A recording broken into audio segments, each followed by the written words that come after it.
the thing is, if they don't do what they say they're going to do from week to week, if we're going to read a book together, we're going to do something together, we're going to grow together, they don't get the invite to the next week pickleball. Yeah. Welcome to the Maverick Entrepreneur podcast, where business success meets personal purpose. Here we empower entrepreneurs to strike that perfect balance between massive growth and unwavering values. Dive deep into strategies, inspirations, and stories that ensure you set your foundation in faith and don't compromise your family on your ascent to the top. Hey everybody, welcome back to another episode of The Maverick Entrepreneur. We are glad you're with us, and today we have a very special guest. Not only is he a serial entrepreneur, he is a father of two, married, still loving his bride. Yeah, happily married. Which I think more people need to be Lean upfront into. about. Yeah. And a pastor at an incredible church, the one and only pastor, whatever the terms do we have for you? Alex Klott. Yeah. The one and only. So, welcome to the show, man. Thanks for having me. I've been watching from a distance via Instagram and all the things. I'm excited to be on here. It's gonna be fun. What a crazy world. If I told you we'd be doing podcasts for Instagram, I'd be like, what in the world? Yeah. And then you're like, I never want to be one of those guys. And then you're suddenly one of those guys. You're like, what the heck? But we're going to deliver some goods today. Some value. Yeah. Deliver some value. And I think there's many different directions we could go today. But you know the sad part? Here's the sad part. No matter what we say, no matter how much gold we drop today, what I'm realizing is my wife can sit in that seat, do a podcast with me, and it goes viral. Yeah. Every time. I'm like, you know what? Maybe I just put the picture of her up for this podcast. Yeah. Just put the image up of her as the start of every single one. And people be like, oh, there's going to be wisdom drops. And then they're like, what's Alex doing there? Yeah, they're like, when's that beautiful woman going to be back on here? Hey, she's my wife, okay? Yeah. She's taken. Yeah, she's taken. No, but it's so funny. But no, she does drop wisdom. So she has set the bar 100%. pretty much for this podcast, and we're gonna have to level up. I'm gonna secretly put like some ad spend behind mine so it looks better. Yeah, but we don't have to tell anybody that. Just between us. Yeah, we haven't done any of that so far. That's fine. I want to see what people really want out there. Yeah, that's fair. Not that I'm going to change my delivery, but I mean, it's good to see what people want. Good to see. But we've been having some interesting conversations. You know, I've got back into, which I didn't think I was, the coaching world. And I have to tell you, I'm pretty disappointed with the level of coaching out there. I'm meeting more people that have had coaches or with coaches currently, and I'm trying to find the value they're bringing to them. And I am in mostly shock and awe. Because when I was in the game years ago, I felt like I thought like I had wisdom, but, and I was delivering stuff, but now that I'm back in the game, I'm looking back, I'm still teaching the same stuff. I'm like, man, there are some copy carbons out there that got about 1 inch of fluff on it and there's nothing underneath. So I need to tell everybody out there, if you're looking to scale your business, looking to get ROI, interview multiple people and don't let them blow sunshine. You want to find out what the goods they got. I don't even know why I'm on this tangent. It's not part of our topic, but no, it's important though. It's so important. The reason I started Vivall Group was I was so frustrated with, the coaching industry in general and a lot of fluff, no results, nobody could integrate life and business stuff. I was inspired by you because you found a way to do that in your life. And so, I agree. It needs a turnaround. Needs a turnaround. I was just on a little vacation for the weekend with my family, and I ran into a really successful guy. Exited his first his business for 8 figures. Solid. Yep, pretty solid. 8 figures is solid. I was like, whoa. I mean, I haven't done that. Yeah. But he was a workaholic. And almost lost his family over it. Well, anyways, I just found out this weekend he's back in the same position. He's bored, so he went back to work. He doesn't know how to work a little bit. So I'm thinking to myself, I just asked him, how's your family life? He goes, not good. We're back on the rails. I was like, I just don't want to be that guy. No, you know what I mean? Circumstances changed, but belief system didn't change. So good. So true. And so I think, what I'd like to talk about, especially because the niche is the number one question people always say is, Dr. Matt, I need more new clients. And so they always have all these marketing questions. And it's amazing because I would love to do a whole topic. You and I both know how to market, but marketing isn't the problem. They actually don't have the system structures to, they get all these new clients. They don't know what to do with them. They don't onboard them right. They don't deliver right. So they might have all the attraction in the world, but their conversion sucks. Their retention, what do you mean retention? Keeping someone long-term, and then what to do with them so they actually get results. They don't know what to do either. So they're all calling me for marketing business coaching. Yeah. Which is cool. You could pay me for that. Or why don't you just pay me for results? Yeah. And let me teach you how to get results, which is why I wanted to bring you on here today. Not because you and I are marketing experts, but we know how to scale, systemize, and deliver on goods. I've watched you in the business world work with people that helps extract, bring clarity to what they're doing, and then give them a system and structure so they go after and hit goals and actually have an ROI, not just wheel spin. Yeah. So I want to talk about that. I want to talk about how you came up with that. I want to talk about why it's so important. Yeah. Also, you're a young gun. A lot of these I don't want to say older because then I'm putting myself in that category. No. It sucks, man. Young. But I'm So in young. that same thing. Youthful. I learn a lot from you. Yeah. Oh, wow. But I'm gonna say for me, it's almost a full-time job trying to stay up with all the current, how to be relevant. Yeah. So much easier to talk my old language. You know what I mean? Yeah. I just did emails. Yeah. Now you have social media and Yeah. AI, and All kinds someone of just sent me a AI clone of me. Oh, isn't that wild? Yeah. I mean, they were a pretty good preacher. Yeah. Yeah. Yeah. I was listening to them going, That's pretty good. I'd rather hear, wow, okay. Yeah. And this guy was going to build it out for me. And then he's like, yeah, and this is just a free model. You give me $5,000, I'll show you what I can do. I'm like, but do I want a clone of me? Yeah. It's literally a video. It's literally a clone of you. That's how crazy this stuff is getting. And it's pay to it's so play. preliminary too.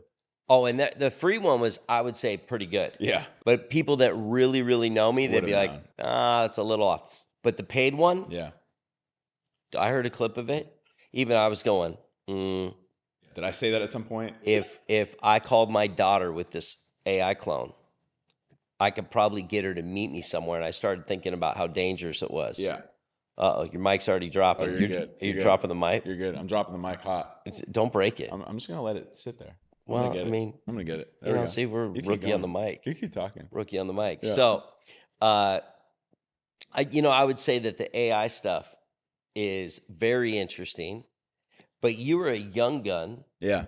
And that's why I love hanging out with you, because there's so many young entrepreneurs that love your stuff. Mm. It's not just your haircut, your pretty face, Yep. your perfectly You get a good groomed haircut. beard, Thank you. Yeah, I try your hard. style. It's just you deliver and can articulate where people understand. Mm.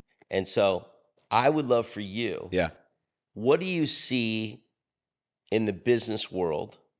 And we have a lot of believers that want to try to do. Yeah. Is there a way to do business kingdom, Mm-hmm. if we're going to use that term? Yeah.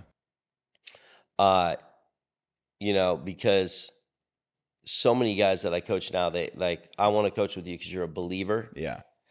you're a pastor, and you're still hardcore business. Yeah. And so there is a difference Yeah. when it comes to how to pray for your business, how to pray for your employees, how to lead your employees Yeah. in a world where employees come and go. Yeah. Right now, I was reading the stats. Oh, it's probably. Dude, it's amazing. I just celebrated one of my employees that's been with me 20 years. That's a big deal. I mean, that's more than That's a long time. marriage. Yeah. You know what Yeah. I mean? Yeah. Yeah. She's Yeah. It's worked for longer than me you've been married. 2 years longer than I've been married. Yeah. So you got to celebrate those moments. Yeah. 100%. They're not a little big. They're a big, They're a big deal. especially in today's deal. So Yeah. I'm going to turn this thing over to you. What are you seeing? What's your niche? Mm-hmm. Why is your business, your Vivall Group? Yeah. Explain what that is. Yeah. Why is it so relevant right now? Because you're the hot ticket item, but you're delivering goods in a way that people have never heard it before. Maybe is it packaged different? Is it the same old thing? Yeah. I know it's not lipstick on a pig. Yeah. Yeah. So, I mean, the reason I started, and I think it goes along with this book, if you haven't read it, called Good to Great. I know you've read it, but That's how I got my wife. Jim Collins, come on, Good to Great. And it talks about this principle that is significantly important when it comes to like an opportunity filter or marketing. You could call it marketing. And it's called the hedgehog concept. And this hedgehog concept basically says you need to build your core business around three things. And only three things. So imagine like three circles. Like you got circle 1, circle 2, circle 3, they all overlap. And circle 1 is you have to have the capacity, the ability to be the best in the world at it. So what can you potentially be the best in the world at? That's number 1. Number 2 is, what are you deeply passionate about? And number 3 is there profitability in it, right? Because it could be a great idea that doesn't make money. And then it's not a great business idea for profit at least. And you want to know what the economic driver is, the profit driver. So those three kind of things, I would say when I kind of, got the idea of Vivall Group, it was really mostly anchored in the deeply passionate about, because, I lost my dad when I was 9 years old. He was only 51, 52. He was an entrepreneur building something, sacrificed, really his health and family, therefore, not intentionally, because he was building something important. He's building this tax strategy. He's one of the most well-renowned tax strategy authors. And the IRS actually issued a letter of regret when he died, saying, we will miss Gary Klott because he could make things that it looked really complicated to make them really simple. And so I do feel like that's a gift that was passed on to me, to take things that are complicated and make them simple. But more than that, how have I been your friend this long and I just heard that story? There you go. I mean, dear Lord. Yeah, pretty great. So, but all that to say, so when that happened, I, number one, instinctively was like, this sucks, because now I don't have a dad, and my mom's having to full send it in work, and she provided really well for us. We had a really great life. But two things happened. Number one, he didn't get to be around for his family, and his family didn't get to experience a father, which impacts a lot of things in a negative way. But number two, the very thing that he gave his life for never came to pass. That vision, that dream, that thing that he wanted to build never actually bore fruit in the way that he knew it could. It didn't come to reality because he didn't build a long game. It wasn't a longevity play. And there's more to talk about in your business than just how's it marketing, how's this, there's more. So for me, the deeply passionate side was the thing that started, and I wanted to make sure that my obsession kind of became, how do I make sure that this doesn't happen to other people building important things, where they lose their family or they lose their, whatever it is, health, family, relationships, etc., joy. But then on the second side, how do you make sure that that very thing that people are giving a lot of their time and energy for actually comes to reality? So those became my two obsessions. And then I would say I've been really blessed to be a part of different organizations, whether it was when I was coaching football, whether it was a tech startup I got to be involved in when I first came down to San Diego, then coming on staff at Awaken Church, seeing a church go from 2-3 locations, a couple thousand people a week, now to 11,000 people a week, and 11 campuses, and being involved in that process. I mean, I've seen kind of the good, the bad, what works, maybe what doesn't. And I think besides that, having mentors like yourself and some other people have kind of helped shape those two things, where it's like, how do we still have life in all? So Vivall Group, and originally it was called Vivall Group. And then my branding guy was, hey, have you thought about changing the name of your company? I was like, I didn't hire you to change the name of my company. But he said, hey, drop the RE, just make it Vivall, life in all. And so that's what that means, is life in all. So vision to reality, but also life in every area, not business sucking and your life going great at home, and not just your life going great at home. And so all that to say, that was the kind of inception of it a little over 3 years ago. And so it really became, what's the mechanism, what's the system for making sure that visions become reality and that we don't lose our lives in the process of it. And so what I kind of found were, and you can stop me at any point, why would I? because the reality is when you set vision, and I learned all my goal setting from you and from the resources that you recommended to me. But one thing I recognized was when you set a vision, whether it's a BHAG, right, a 10-year vision or 25-year, big, massive, let's go serve a lot of people. And then you start to work that back into future targets of 3 to 5 year targets, end of year targets. Then really the question becomes, what's constraining that from happening, right? Like what's limiting you from achieving those? Because if there were no constraints, you would achieve them right now. Totally. And so what we kind of discovered were there are 5 constraints that every business, every organization will have to break through. And it's a cycle. It doesn't just happen one time. It happens constantly.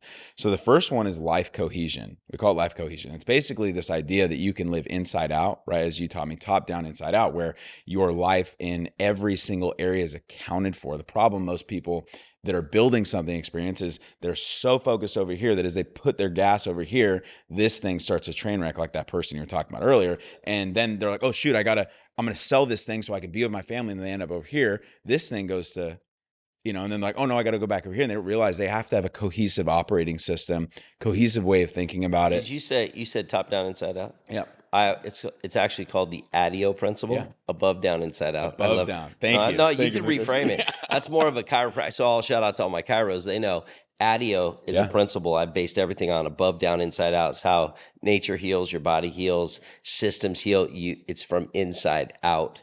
You flourish, and that's a great. And I learned that terminology from you, and so it really became this quest of, okay, well, if most of the problem happens because you don't have a cohesive way of looking at everything in one specific way. I remember when I first joined Lion Chasers back in the day, you had me take an assessment that was basically an assessment of all the different areas of life, and I think I ranged in like 7 or 8 out of 10 on all of them, and you're like, man, you're so delusional. I was like 23. I thought everything was great. It's like, that's the biggest vision you have because you think you're almost to the completion of it.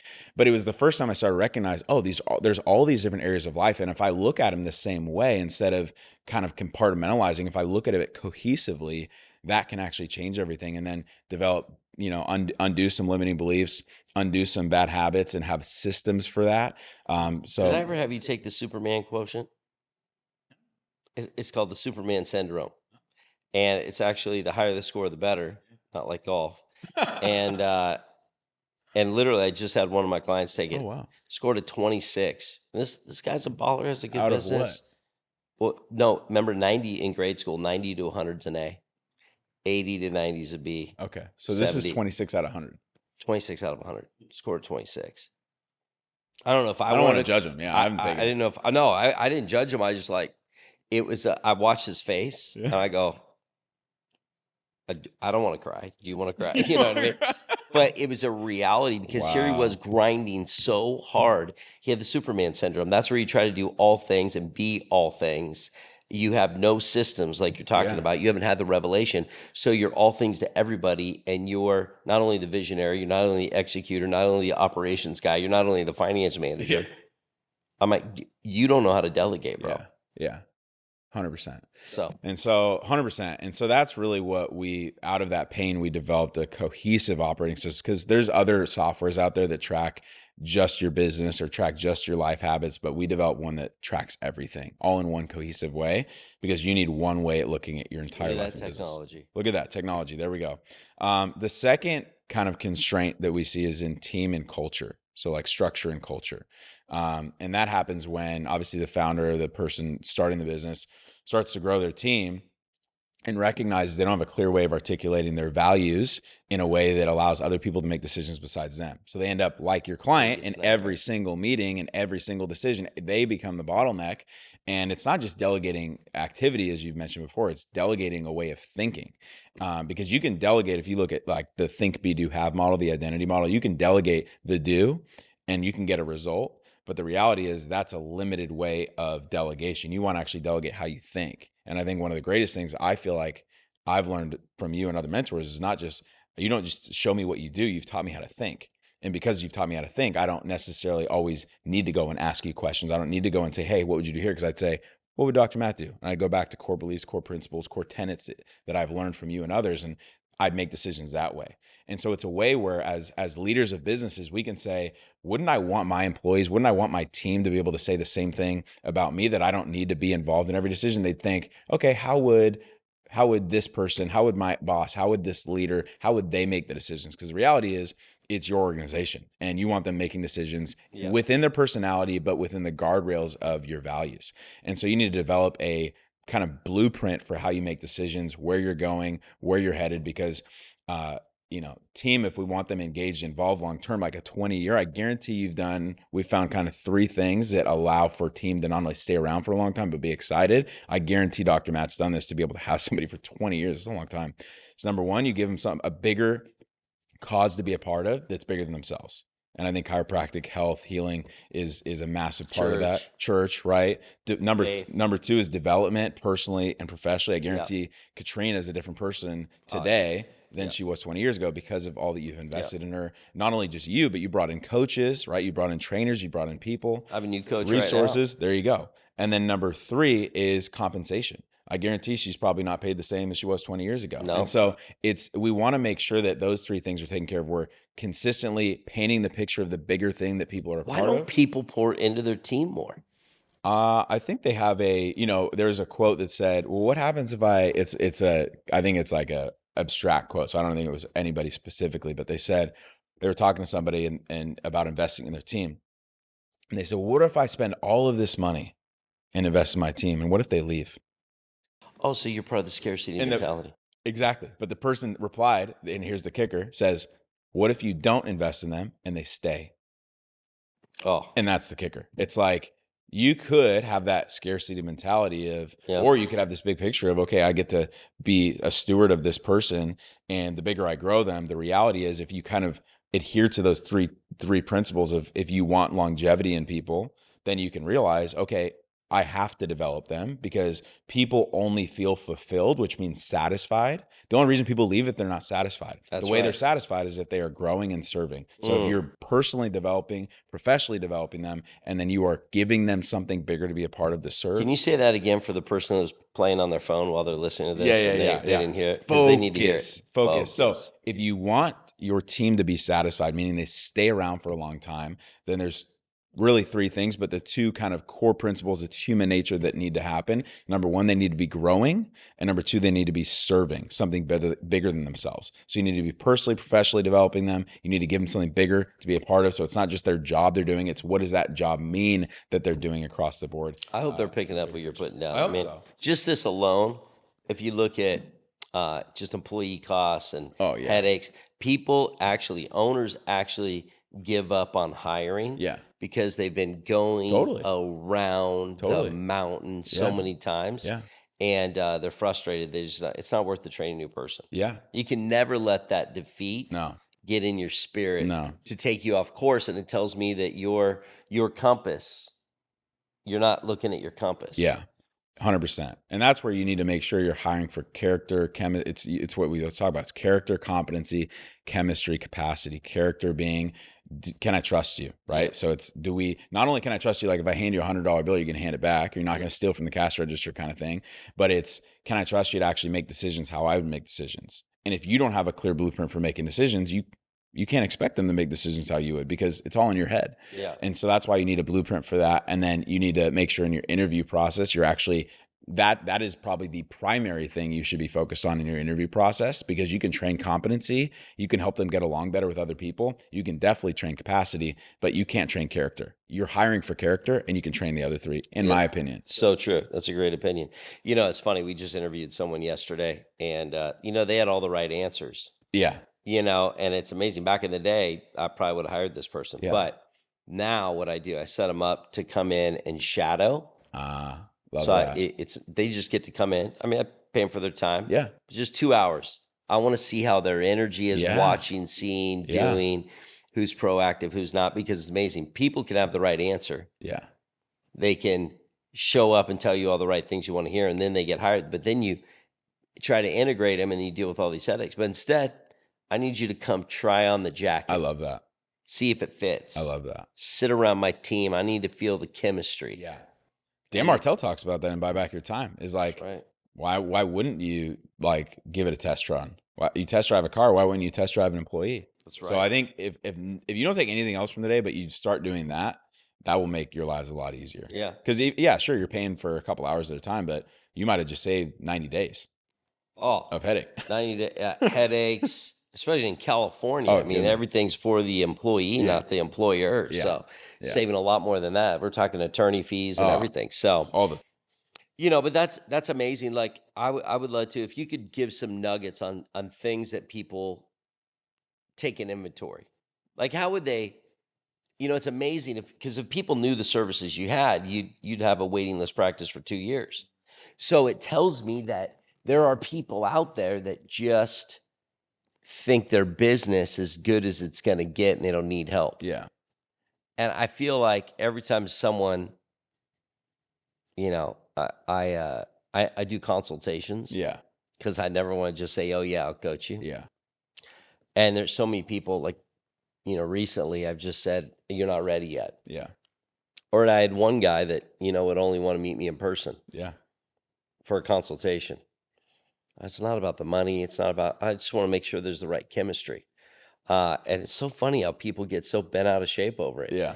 It's like, no, I want to work with someone that I care about your results and my reputation. Yeah. So I'm not going to just meet with anybody. I don't care. You're going to throw more money at me. I'm not doing it for the money. I'm doing it for the long game. Yeah. Because I want to make sure that if I put my name on it, you're going to get results. Yeah. And I could just tell some people don't get it. Yeah. They just rather throw money at anything. Yeah. And if your avatar, your ideal client, Mm-hmm. the people you're looking for that you like to take on, because even in chiropractic, I'll tell you, there's, church is a different philosophy. Yeah. We love them all. Well, what's the way? So some will, some won't. So what? Who's next in business? In business. The one you said about church, I still laugh about that. Can you share What did it? I say? Okay. What you did said, I say? Yeah, you might not remember. But you said some will, some won't. I guess I love you all. Let's do this. Yeah. Like it's like you don't get to discard people.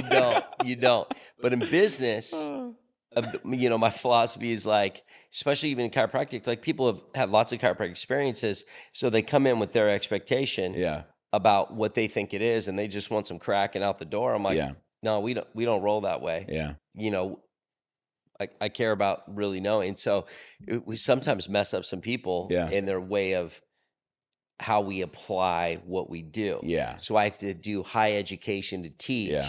But there's only and the people that don't, I'm like, go to the joint. They're on every corner. Yeah. You know what I mean? But Yeah. people that want to take on because they need money so bad, they lower the bar, they lower their values, they don't have core convictions. So you take everybody and everybody's headaches. Yeah. But when you have your avatar, when you have your ideal client, when you have that exact person that you're going and you put that out there, then what happens is, how can I still do what I do 22 years later and still be pumped? Yeah. Still love it. I could have an arm falling off. I could be tired. I could get my butt kicked by my trainer and still want to go to my office. That's because I guard. Yeah. This is the ideal patient that brings me joy. Yeah. I want to be around people that I want to be around. Yeah. You kept that circle of deeply inspired, who deeply inspires you and why they do. You guarded that really well. Whereas most people just blow that thing out because they want to make more money or they want to do XYZ. It's like with lion chasers. Yeah. My partner at the time wanted to scale this thing and let all these people in, because our ping list, people pinging us like, I want to be in that, I want to be in that, started getting super deep. Yeah. I'm like, I want to actually enjoy this. Yeah. And then when we kind of, instead of, I compromised a little bit, we started letting people in that I wouldn't do life with. I was like, what the heck? That was like the demise for my joy. Yeah. It's like, I don't want to do mastermind trips to Cabo with people I don't want to do life with. Yeah. So I think it's super important that if you had to tell people your avatar of what you're looking for, what would that be? Yeah, well, we do the same kind of like as we would hire people, we kind of do the same thing with our clients in the sense that whenever we're kind of doing a consultation, so to speak, or discovery session, we kind of take them through our values, which would be our blueprint. Because the reality is, if you don't think the way that we do, or at least are willing to think that way, it's not going to work. I already know. And because I've done it, I've taken on clients that don't line up in that. And so I don't do that anymore. So one of the top ones for us is decade thinking. So if someone's not willing to play a decade out and play for a longer game, and know that if they can put their ego aside, if they can focus on serving people rather than just scaling for scaling's sakes, and they're not just in it for these quick hitting things, even if maybe they are in it for, they've got a few small things, or there's not when it's like one core thing they're passionate about, but they're willing to think a decade out, then that's a good sign. That has to be the first test. One of the second ones is one of the filters you helped me learn was hard, easy. If they only want easy, quick solves, and they're like, if we can do this in 30 minutes, if you could just help me solve, it's like, this is a holistic problem, as you take in chiropractic as well. We have to have a holistic solution, and there's going to be a lot of hard work up front. But if we can do the hard work up front, it's going to be easy after that. Bro, we've been doing this a while now. I know. How much do you see that people cannot handle hard, easy? Oh, it's impatience. It's a lack of honestly, a lot of the times not seeing a decade out or being willing to think a decade out. They're just thinking in the now and the right here and so for us, that's a big one. And then we've got a few others, like being willing to play inside out. Like I've had people literally say, Alex, I don't want you to touch my personal life, just help my business. Sorry, we're not a fit, because I've seen what that does. You're not going to be another one of my dad. I'm not going to be on that plane with you. And so you don't think that matters. I just watched that in a good friend's life. Just train wreck. Yeah. Walking through a divorce with them right now going, dude, you don't need to do this. And I doubt anybody thinks they'll end up there, but it's the lack of intentionality towards that thing. Yeah. And so in the same way, if someone's like, oh, do you just do life? I don't do life coach. Like, to me, you have to be attached to something bigger. Yeah. And that doesn't work if it's just all about just you and your life. And so life coaches that don't touch on business. Yeah. You might as well just ask your life coach for a divorce attorney. Yeah. It's like you are one person. Yeah. You cannot segregate who you be. Yes. And who you be, if you say you can, then your business won't be that successful. Yeah.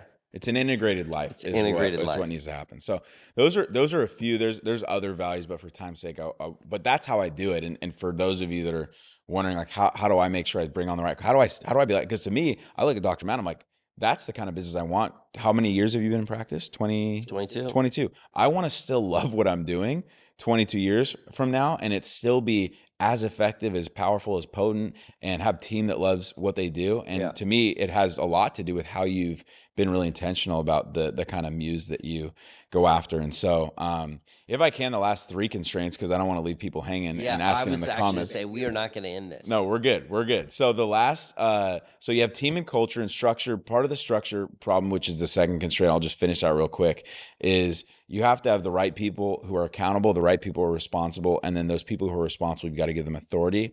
What often happens when we're trying to build out organizational charts is we just find a template that looks good, and then we're like, cool, we're good here, but you end up with people micromanaging or people leaving things on the table and opportunity, because as people who are accountable, let's say up here, who used to execute the responsibility, when you delegate something, instead of properly delegating it where you give them a result that you want to get done, but you let them figure out the how, and I'm oversimplifying this for time, but let's say you want them to execute X, Y, and Z.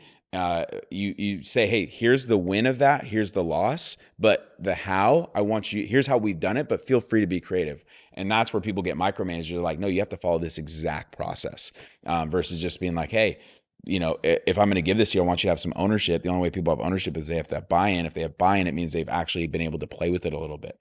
So that's the structure side. The last three I'll go through quickly, but it's systems, because systems, if you don't break them as you grow, they will break you. And so it's this idea of reinvention. I think that's probably been one of the things I'm most passionate about, and I find myself most gravitated towards, is whether it's kind of incompartmentally within organizations of like, okay, the sales system, because you crushed marketing, you actually broke sales. Yeah. Right. And then, okay, you crushed sales. Now you broke fulfillment. You crushed fulfillment. Now you broke, the logistics, and you broke, administration, you broke finance. So you constantly need to assess. And I recommend like a quarterly flow of looking at least one of your core systems, or just whole businesses, because you can end up on this arc and this trend that's exponential growth. But at some point, if you don't break what you're doing to then reinvent and say, what was the initial need of this thing? What was the initial result? Because you'll end up just doing things because you've always done them. And that's the most dangerous way to live. Well, and so it comes back to, remember that one is can you grow with me? Capacity. Yeah. It's amazing how many people get stuck. Yeah. And then you love them so much Yeah. that Yeah. you tolerate them, Yeah. but you don't help them grow. And if you don't, then your business will get stuck to the level of your lowest common denominator. So true. And oftentimes you've probably seen this as well in organizations you've been a part of or consulted for, been on the board for, is the same people that you start with are often not the same people that'll take you to the top. And you go back to your wedding. Let's just be honest. Everyone think about it. Who was in your wedding party? I've been married 18 years. Not one person in my wedding party 18 years ago would be in my wedding party today. And the same is true in life, is the same is true as business, because I've evolved so much and some of them haven't. Life, goes in a different direction. My values have, especially since having kids, have completely changed. And so it's amazing to look at that wedding party. And if That's I look at it in business, if you're evolving, you're having kids in business, then guess what? And that's usually the founding team. And what I've seen work well, because you might be in this position where you're like in an uncomfortable situation and you like want them to be around, you want them to be involved, you want to bless them. There's still a way to honor the person, but do what's right for the organization. Because oftentimes people limit the organization by trying to just honor the person in a way that dishonors the organization. You've got to do both, and you can do both. There's a lot of ways that you can do that. Talk to your business attorney and your advisors to do that. But that's number 3 is systems. There's a whole lot in that. But number 4 and 5 is focus and accountability. Focus. A team that grows is one that is aligned, engaged, and maximizing potential. Aligned, engaged, maximizing potential. So aligned in vision, aligned in where they're headed, because imagine trying to row a boat and you got people rowing in different directions. You want everybody rowing in the same way. And so you got them aligned on the BHAG or the vision or the big mission you're on. You got them aligned on future targets, 3 to 5, end of year. And then you've got people engaged in the things that move the needle. And so when you develop like a quarterly scoreboard for your organization based on your end of year targets, and this is what I learned from you, Dr. Matt, and there's resources that are helpful for like traction, scaling up, Rockefeller Habits, those kinds of books, 4 Disciplines of Execution. Those are all really great books around this topic. But what you want to do is not just build random quarterly scoreboards for your business. You want to take your end of year targets, reverse engineer those, and say what needs to happen in Q1, if you're in Q1, to move the needle to get to where we want to get to by the end of the year. And then what you do is you take every single team that you have and you look at each result that you want to create and accomplish in the organization for the scoreboard for the quarter. And then you say, what do you need to do to execute that? So by the time you're done creating a scoreboard, you have every number 1 result and number 2 activity accounted for within the scoreboard. So there's no way you won't hit it as long as you have weekly check-ins and accountability to make sure you get it done. And that focuses, and then maximizing, the last part is making sure that every single leader that you have in your team is in their highest and best use. So you ask them, what's your 10% highest and best use for this quarter based on where we're growing and going? That's how you keep people growing in your organization. And then what's the 90% that's remaining in their responsibilities? They got to eliminate, automate, or delegate. There's a whole delegation system that we don't have time to go through, but that's how you want to live that. And then the last part is accountability. You want to make sure that, and we've talked about this before, but how do you compensate people in a way that they're excited about, that aligns with the organizational, results that you want to hit? But also make sure that every person knows their kind of key metrics so that way they're never wondering, am I winning or am I losing? And then we have a system called the accountability box that you have really great stories around that I learned from you, where it basically ensures that clients hit 90+% of their goals every quarter. You have a reward on one side, you've got a consequence on the other side that's extremely painful or embarrassing, that is more painful or embarrassing than the activity or the result that you want to hit. So let's say you want to lose, release 15 pounds this quarter, and you know that if you just work out 5 times a week times 12, that's 60. Give yourself a little bit of grace. So let's call them 50 workouts. So let's just say, for examples and simplicity's sake, you got 50 workouts you got to hit, or you release 10 pounds. If you don't do either of them, consequence gets engaged. If you hit either one of them, reward gets engaged. That guarantees, and then you give the keys of accountability to somebody else. Yeah, I remember that story that you told me about. The guy. Yes. I will never forget it, because it literally was the inception of me thinking about this thing called the accountability box, because it's literally what you teach. So that's that. And obviously you can apply that, and we do within businesses. It's the same, because it's human nature is what you're trying to guard against. So it's those 5 things. If you can constantly reference those 5 things and then create a system that is aware of where you want to go, aware of where you are now, who can help you get there, have incredible intentionality, reflect on where you're at, and have rhythms of reflection, and then adapt to those things, you're going to be in a really good position. Yeah, and I've always done that before you at Vivall. I did that with, I just had a group of dudes that we got breakfast burritos every Tuesday, and we started doing it. Yeah. And finally got to the point I was outgrowing them, so I cut off our burrito Tuesday morning thing, and they were so ticked about it. But when then they saw my fruit, they came back around and said, all right. But the other one left the group, and he's like, I want to do something with you. I now know what you were doing. And it's because they weren't willing to grow the accountability. So when you started showing up and the burrito became the reason you were showing up, then the business objectives of hitting it and accountability, I was out. And that's a great it's a great example of changing a system, of reinventing a system, because the result that you wanted initially was happening. And then at some point, what was happening wasn't accomplishing the result, and so you changed the system. You reinvented. I'm actually doing a new system where I'm gonna start playing pickleball with some dudes. There we go. And it's all intentional who I want to invite. I live down the street. And the thing is, if they don't do what they say they're going to do from week to week, if we're going to read a book together, we're going to do something together, we're going to grow together, they don't get the invite to the next week pickleball. Yeah. And because it's not about pickleball. No. It's about the accountability of guys that I want, and I will cut you out. Yeah. And don't be butthurt about it. Yeah. It's what we're going to do. Be ready to set the standard. So we're going to get you some of this information. And that was a lot of, brain down. I mean, dear Lord, my head started going, okay, we're going to have lots of clues, visual aids, all that kind of stuff. But how do they find you? Yeah, so you can follow us on Instagram, Vivall Group. We also have a free community we're building out on school, free resources. I literally have 2 hours of teaching that I go through on all what I just broke down, those 5 things. I have 2 hours of free teaching. You jump on our it's called Vivall Academy on School. And so you can check that out. And then we've got memberships to our app and all kinds of stuff you can jump into as well. Cool. We'll make sure to get the details.